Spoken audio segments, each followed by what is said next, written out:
thrilling. It's very thrilling. It's been a long time coming, and it's just wonderful to be a part of something that's being so celebrated and marvelled and is so original and exciting. I normally read material and ruminate and ponder and absorb what the director says and then go away and explore. That's not too abstract an answer. But I definitely read this. I read this in the Element office in the West End. I was invited in to read it because it was highly confidential in a little room.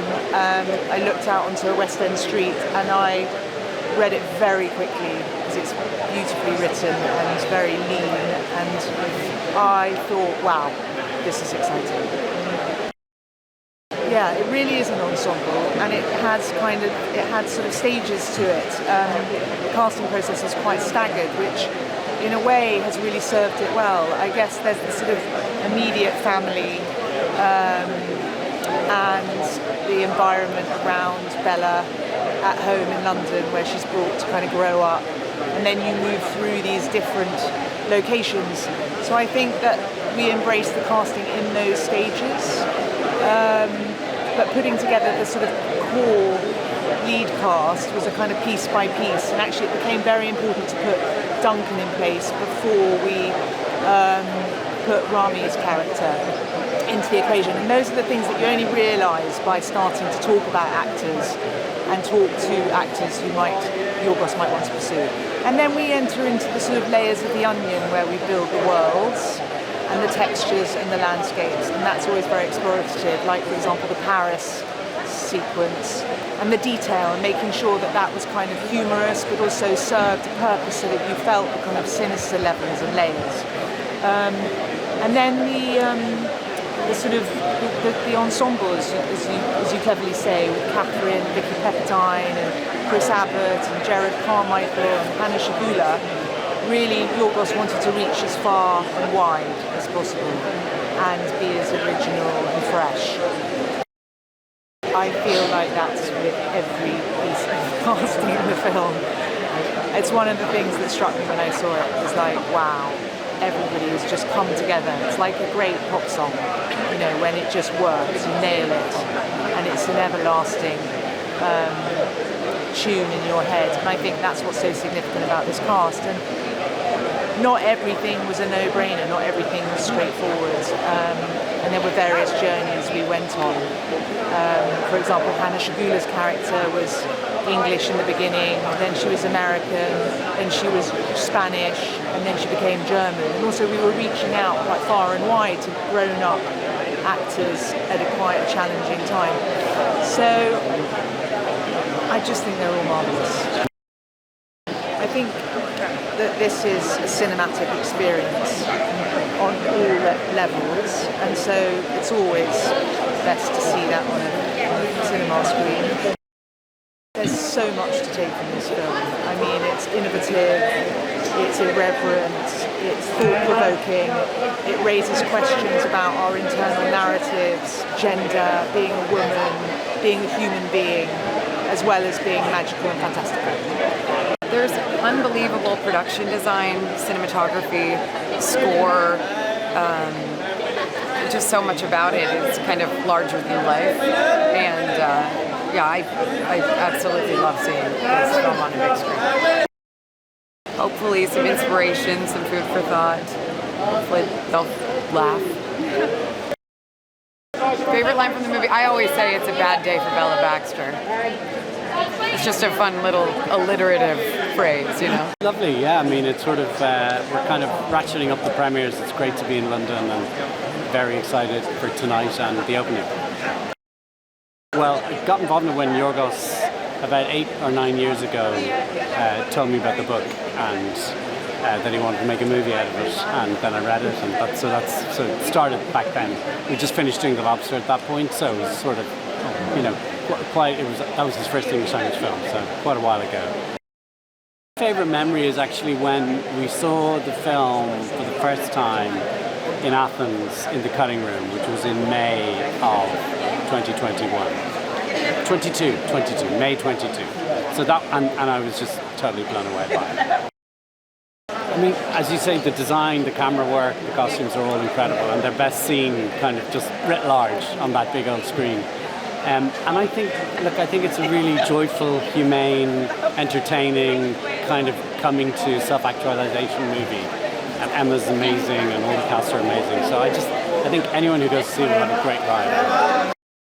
Well, Emma Stone, who's behind me, I think you can hear. Mark Ruffalo, Willem Dafoe. You'll have met Suzy Bemba, who's here. Vicki Pepperdine, Jerrod Carmichael, Catherine Hunter. I'm missing some, I know I am. Ramy, yes. So an amazing ensemble of actors, so brilliant. Oh, it's a lovely feeling. It is, because you don't know when you do a project. Whether, you don't know. I mean, you have a good sense of it. It's a great script and brilliant cast and you're obviously brilliant. So, I thought it would be quite good. Feeling. But, it's like the reaction has been amazing. Yeah. Yeah, I mean, it's all about, it's really all about her, about Bella, and it's about her evolution from being a young child to being a fully formed person, and it's sort of playing with the clothes, it's all playful, and exploring these Victorian clothes, but with a very in a very loose way. So, picking things from different periods and mixing bits of 1930s knickers and 60s boots, and it is most of the shapes are Victorian, but we really got to play fabrics and textures and colours. It was a really creative project. So to the script, really, yeah. So working with the script, breaking it down, and sort of trying to work out how would be the best way to tell a story. I think that's what it is. That's what the job is. And then from that, colours and textures and shapes, and from that, finding things that inspire, like samples, other fashion designers' work. There's a lot of things going on, and it's like it builds very slowly and gradually. There were a couple of moments. I think when the scene when she steps out in her yellow knickers, I love that moment, and I love that costume as well. I really like those funny floppy knickers with the jacket and the. Yeah, I think that moment, and also in the brothel, I thought I remember standing back and looking at that and thinking, this is. There were a few moments. I mean, also just walking onto Shona and James's set, before we even started filming, and just wow. So I think it needs to be seen on the big screen, deserves to be seen on the big screen. It's a real assault on the senses, it's a real feast for the eyes, and I've seen it many times now, and I feel like every time I see it, there's just some other thing that I see. I always have a different experience of film each time that I see it. I think it's really joyful. I think it's hilarious. It's hilarious. It's hilarious as well as being, a real sort of scrutiny of the ridiculousness of human beings and how they behave. I think it's very thought-provoking. It's interesting. It's a good night out. Very early on, before we started shooting, I was just talking to Yorgos with the script and with the visuals, and the visuals, you can imagine the documents, you had the concept for this, so it was, a huge amount of really inspiring, really nutritious art from all the other departments. So I was just, use that as a starting block to try and, consider the noises and the sounds I wanted to have, and went from there. It was very to do with Bella, and I thought a great deal about the sort of emotions she'd be feeling, and as a character who's basically experiencing a huge amount of very extreme things for the first time, being able to play with this person who was, when you that primal state of falling in love or seeing death in this really vulnerable state, being able to really exaggerate and melodramatize all of this emotion was really important. I mean, the visuals of it are just phenomenal. The film stock they were using, Robbie's cinematography, the attention to detail on the sets and the costumes, visually it's mind-blowingly vibrant. And the sound as well. I worked with Johnny on making sure that it was as evocative and rich as possible. I think a very big and loud and bright screen is very important. Great, man. A lot of this takes place in London, so I wish we were able to shoot here. but it's great being back here, and yeah, we're at the UK premiere. It's no joke. It started in rehearsals 3 weeks before we even started the shoot, and it was so fun. It was so easy. Yorgos is such a great director, and I knew we were making something great. It's such a world unto itself. Every set is just beautiful. So much thought has gone into it. It's wild. It's everything's a little skewed, and the costumes are beautiful, incredible. And Emma Stone just gives one of the great iconic performances in it. I just was very aware that we needed to kind of create characters we hadn't seen before, and when I saw what James and Shona, our production designers, were doing, and Holly, our costume designers, I knew we were creating this kind of fantastical, yeah, like a brand new world basically. So the design process was actually really tough because we needed to bring something different to the table, but then obviously that makes it super exciting from a hair and makeup point of view. Well, it's set in Victorian times, even though we've really pushed the boundaries with that, but you kind of start in that, so you research that time. So I go to books, and I always start with books, and research everything I can about the kind of shapes and silhouettes of that period. And then, you can start to push from there. So it's kind of, you feel as an audience member that you believe you're in Victorian time, but then how far you push that is kind of, I think from day one, I think honestly, and even from some of the tests, when we took the cast into those sets and sat them down in those sets, it was like, I'd never seen anything like it. It was definitely something new, yeah. I just think it's an absolute visual delight. I think it's, to start in black and white and then to move when you get into Lisbon, into the colour and this fantastical world you're about to see a woman that's kind of starting from scratch, that is like this character you've never seen before. I think it's just visually mind-blowing. Yeah, I think it was really just even starting from the rehearsals, being in a room with Willem and Emma and Mark, and just seeing how free and fun everyone was. It was really special. Yeah. I mean, there were so many. I think I like that Bella's coining of furious jumping. I think is a very accurate way of describing something that birthed us all. I think it's a communal experience. I think we've kind of deemed theater movies as things that are huge action set pieces or superhero things, which I love those movies. But I think what we have here is just Yorgos and Robbie Ryan. Every frame they made it's a work of art. I mean, you could grab any still and hang it up on the wall to see it in a huge theater, and then to laugh together because it's just a straight up comedy is so exciting. Max is just fascinated by curiosity. I think it's why he's infatuated to even begin with Baxter, with Willem Dafoe's character. He loves how scientifically progressive he is. He loves all the things that he's doing. He wants to be involved, and then he meets Bella, who is curiosity as a person, and I think he's just so drawn to that.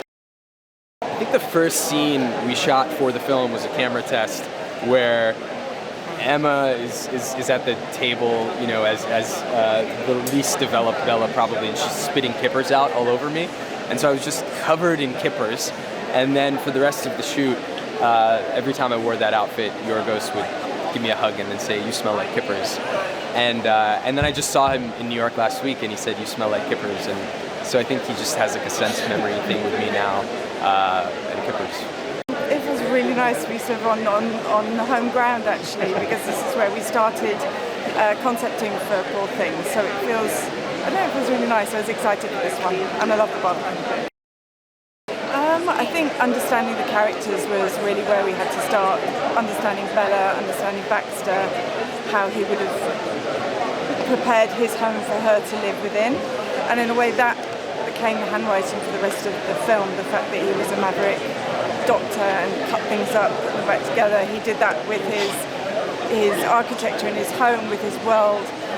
He also prepared with sort of padded rooms and padded floors so that she wouldn't hurt herself as a sort of giant toddler. So these sort of weird interventions actually came from the script, and they started to build our world, and then we tried to find our era within the Victorian era, but as sort of a fantasy from somewhere in the 1800s, so it was mind-bending.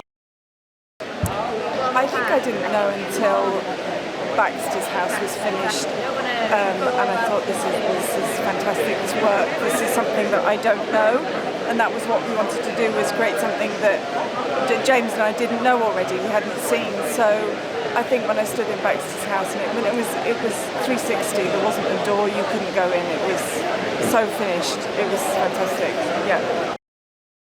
They will get laughter, they will be shocked, they will have so much to look at, they'll have to come back 6 times, and I think that big screen means every corner, you can look in a different corner every time, so it's a really big reason.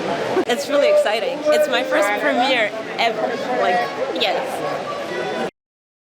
Well, Toinette is I like to see her as a really soft blanket, but she's not an object, but she's like really soft and reassuring, I guess.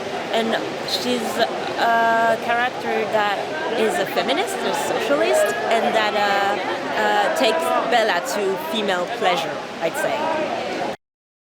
You wouldn't get like the chills you get when you watch it on a tiny device. I mean, if you have to watch it, but like maybe for the second, the third, or the 5th time, like on a tiny device. But you have to see it in cinema for the sound, for the decor, for everything. You need to see it in cinema. Well, when I watched it for the first time, I was blown away, and when I got out of the room, I did not know how to feel. So it's really like a roller coaster of emotions, and so when you're out, you're like overwhelmed by everything. 2 things: the wink by Emma, and also when Yorgos played Angèle. She's a Belgian singer, and he played Angèle for my first day because I was nervous and you knew that I loved her. Mrs. Prim, I think the clue is very much in the name. So she is quite stern, quite prim, quite a little bit judgy, I'd say, and quite disapproving of Emma's character, for sure, of Bella. A bit strict. She sort of doesn't have to say much because she just is in charge and gets all the food and does all the organising and also assists in the operations, which is just super fun. Honestly, I mean, heaven. So we did a rehearsal period for 2 weeks before we began shooting, and so I was in a room with Mark and Emma and Willem and Ramy, and we did things like waltzing. So I have now waltzed with, I think, all those people, which was magical. I never really thought that would happen. Well, I think there was a moment in the operating theatre where Willem was about to do an operation. We were wearing these crazy, amazing costumes, as you probably remember, and they'd made us some plastic, sort of big things to wear over our clothes. And there were some sheep and some goats live in a sort of pen, and Yorgos just started to play some amazing music, just classical music, and it was a sort of one of those moments where you're just sort of, I can't quite believe I'm here and can't quite believe this is happening, to kind of create the atmosphere before we went into the surgery. It was extraordinary.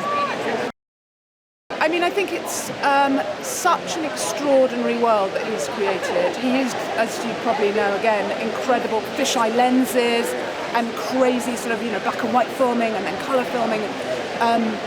And we were kind of allowed to live our characters, and so it feels like a proper real world. And then Emma's performance is out of this world, like extraordinary. She just went into it in a way that, I mean, she's brilliant anyway, but I think it's a very special performance. And I think it creates this bright, vivid world that we kind of enjoy hanging out in. It's not like a real world, but it's an incredible world. It's like a dream world. Beautiful. Day one. Yorgos is a very special director. Emma has a special relationship with him, and we came in to help them realize this thing.